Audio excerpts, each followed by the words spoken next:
out we go. I'm just about exactly 2 quarts.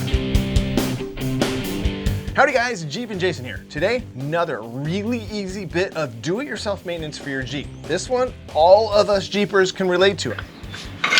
There we go. I just did the manual transmission fluid change, and some of you guys requested, said, hey, what about the transfer case? Since most Jeeps have an automatic, it's just facts of the nature, but we all have transfer cases. Rubicons and all sports Saharas, all of them have, all 4x4 Jeeps have a transfer case. So today, we're gonna change the transfer case fluid, and that is a 30,000 mile interval, and this is what you're gonna need. This is a really good one to get under your Jeep and learn how to do this yourself because it's high reward. It gets a little pricey to have these kind of fluids changed on your vehicle, not because it's hard, it's just because they can charge you that. So get yourself a set of gloves. I prefer my Bones nitrile gloves. You guys know I rock those all the time. I love those things.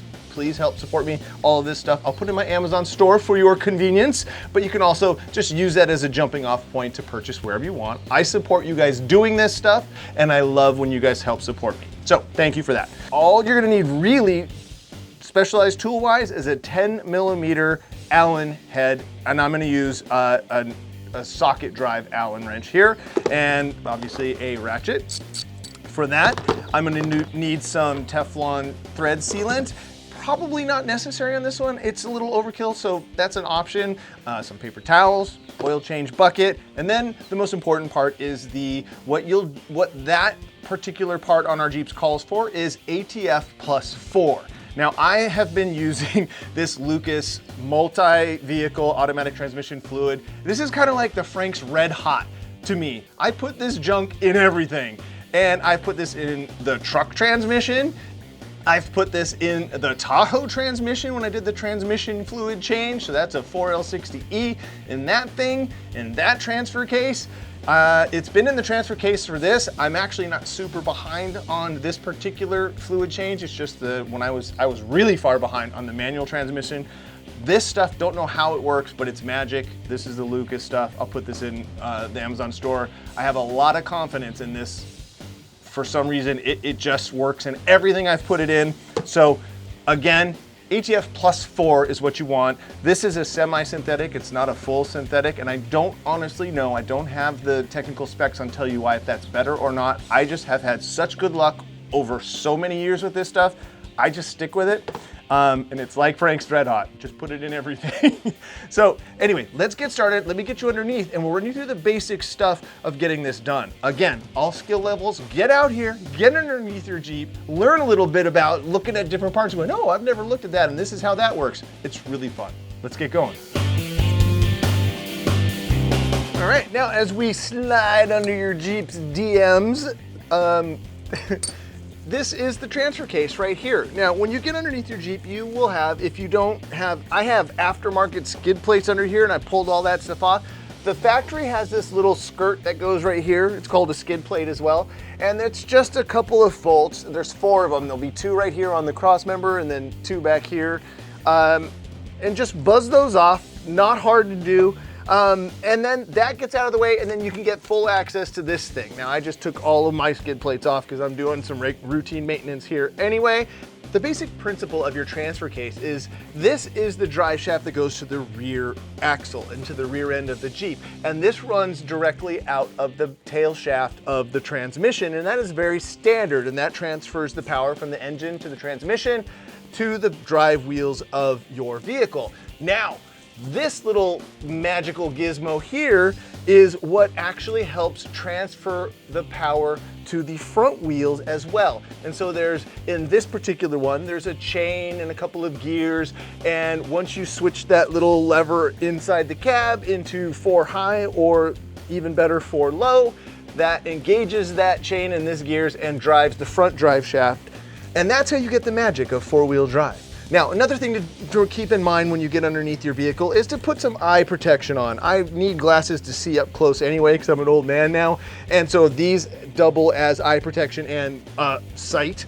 But just as you bump things, debris will fall off in your face and your eyes, and you only have 2 of them, so you want to protect those things. So here we go. Let's get busy.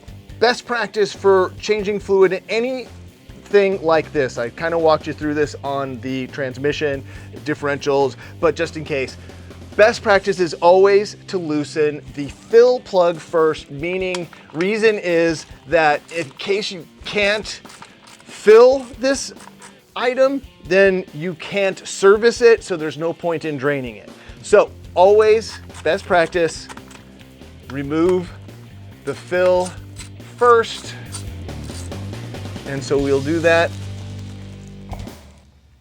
And you'll notice that there's a tiny dribble coming out of here. And all that means is that I had this thing just perfectly right filled to exactly that level, because that's what we're gonna refill it to. And what I'm also noticing is that the fluid is so fresh and red that it doesn't even look bad at all. But I have more than 30,000 miles and some pretty hefty trips. So now we'll take the drain plug here and get our pan in position, and out we go. Give that a little help there at the beginning, and then off we go. You see how easy this one is? And it's a really important one. It gets, just like the transmission fluid, it gets overlooked as a maintenance item. And these little things, a couple bucks in transmission fluid is really nothing in the scheme of things. I can actually get my finger in here and get a little bit over here to you. We'll do the forensics afterwards, but you can kind of see this stuff is super golden. And again, I'm not sure what magical fluid this is inside the Lucas multi-vehicle, because it really does instill confidence in me. But just pick a brand that you like and use it. I think that the key here is frequency. It's just doing it is the important part of this process. And I don't see any sealant, thread sealant on this lower plug, so I'm not going to put any back on. I'm not even going to use the Teflon sealant. We're just going to put it back together. There was no leaking under here anyway. So now that we have a sufficient amount drained, we'll get our plug back in. And we'll tighten this sucker down. Now a quick lesson on the tightening, since these are an NPT style thread, which means it's a national pipe thread, it seals itself as you tighten it, so it doesn't have to go too tight. Just about, I have a calibrated elbow, and that feels about 30 foot-pounds, about like that. Should keep it from leaking. Worst case scenario, you get under here, put another little quarter turn, eighth of a turn onto that thing. But that's it for that. You see how fun and easy some of these Jeep maintenance things are? And then you get under here and get a chance to check some stuff out. Bang on some things, feel like you know what you're doing, and go, hey, nothing rattles, nothing seems out of place. We're doing good. Strong Like Bull down here. Anybody know that movie from? Strong Like Bull. Leave in the comments.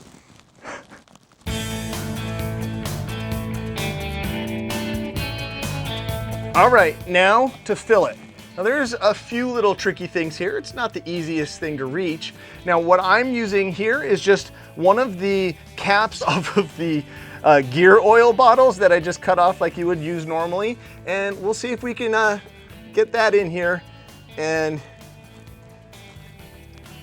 not make a huge mess. So we'll just take our time and just squeeze this quart in there and see if we can get the whole thing in there. Whoa. Excuse you, Jeep. Oh my gosh. That's not me, I swear. So that didn't seem to get all of it. There is like a tiny little bit in the bottom here, so we're gonna have to come up with a better delivery system. But we'll keep our mess in check while we're here. So we'll swap out bottles. Get our next bottle lined up. Get our thing in press. Oh, I have an idea. This is the excess tube I cut off from the hand pump that I used to actually fill the transmission. So let's see if this will help our delivery. And then we'll just gently squeeze this in. What I'm waiting for is the tube to pop off the top of the nipple here and just splash all over my face. That's my luck. That's how this will go for me. I'm not even going to be surprised when it happens.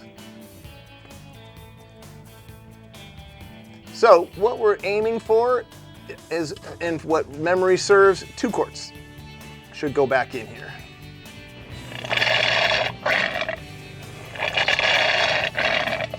That pretty much drained that guy, so that means that we do need to get our other bottle back up in play here.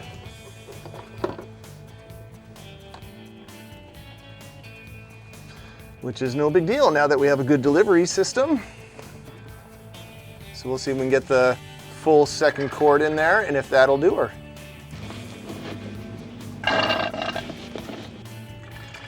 And look at that. I'm just about exactly 2 quarts and it's just starting its little dribble out.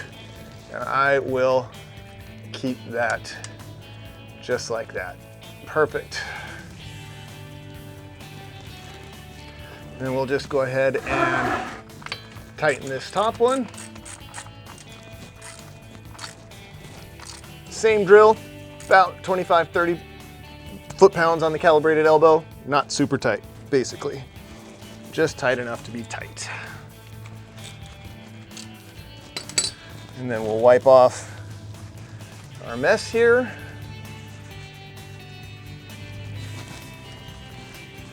So how do you like that? Pretty darn easy, right? Now, while you're down here, may I recommend that if you have an aftermarket drive shaft like I do, it's a good time to go ahead and grease the Zerk fittings, do some other maintenance, and just eyeball some things while you're here.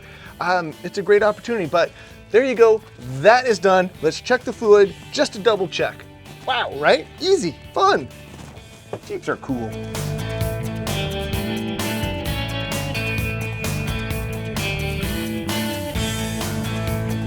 Before we get over to the forensic part and checking the oil and I show you how I do my recycling here in the garage, I want to do a quick preview of some things coming up on the Jeep. I went on the Power Tank website and was getting some parts for my nitrogen shock filler thing and kind of went overboard. We're going to go ahead and do monster valves on the Jeep here. We got a tire upgrade coming up. And there's a bunch of goodness here on the, went overboard on the website. There's a lot of cool stuff there. Anyway, lots of stuff coming up there.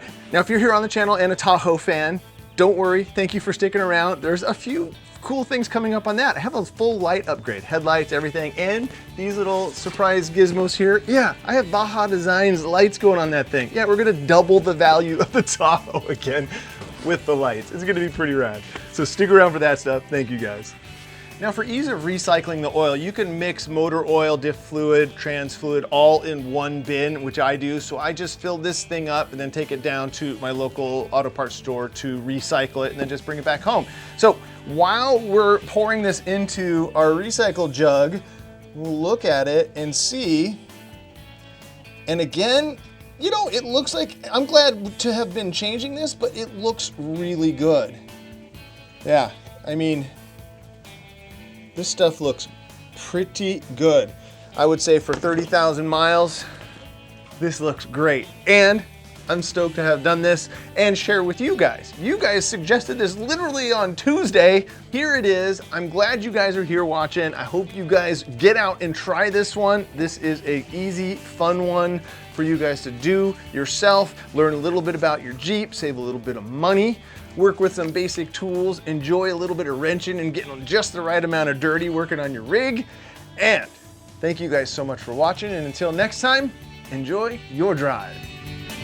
Yeah, piece of cake. Piece of cake. Look at that. Didn't even make that big of a mess. Oh. Oh, that's just one drop. That's not bad at all.